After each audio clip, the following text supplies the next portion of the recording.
Recording studio Rajgir. अगे फागुन में न निकली हो छौरी होके उघार गे, फागुन में न निकली हो छौरी होके उघार गे। ओ बार पर सूता के डलतौ बाभन गो बाहर गे, ओ बार पर सूता के डलतौ बाभन गो बाहर गे। अगे चिकन तोर सामनमा कर देतौ बेकार गे, चिकन तोर सामनमा कर देतौ बेकार गे। ओ बार पर सूता के डलतौ बाभन गो बाहर गे, ओ बार पर सूता के डलतौ बाभन गो बाहर गे। अगे कैसा चाही मरद हमें देबौ ओइसा, कैसा चाही मरद हमें देबौ ओइसा। अगे जहाँ लगलियौ भतरा चाही अहिरा जैसा, हम जान गलियौ भतरा चाही अहिरा जैसा।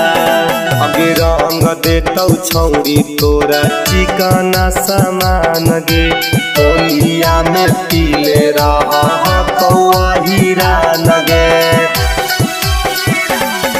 अगे रंग देतौ छौरी तोरा चिकना समान गे, होलिया में पीले रहा अहिरा नगे। जवानिया के गरमी तोरा देतौ झार गे, जवानिया के गरमी तोरा देतौ झार गे। ओ बार पर सूता के डलतौ बाभन गो बाहर गे, ओ बार पर सूता के डलतौ बाभन गो बाहर गे।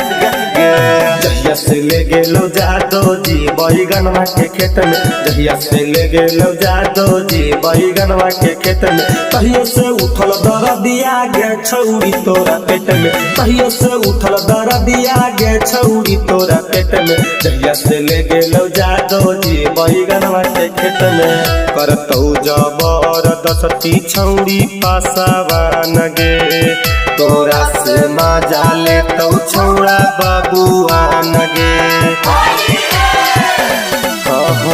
करतौ जबरदस्ती छौरी पासावान गे, तोरा से मजा लेतौ छौड़ा बाबुआन गे।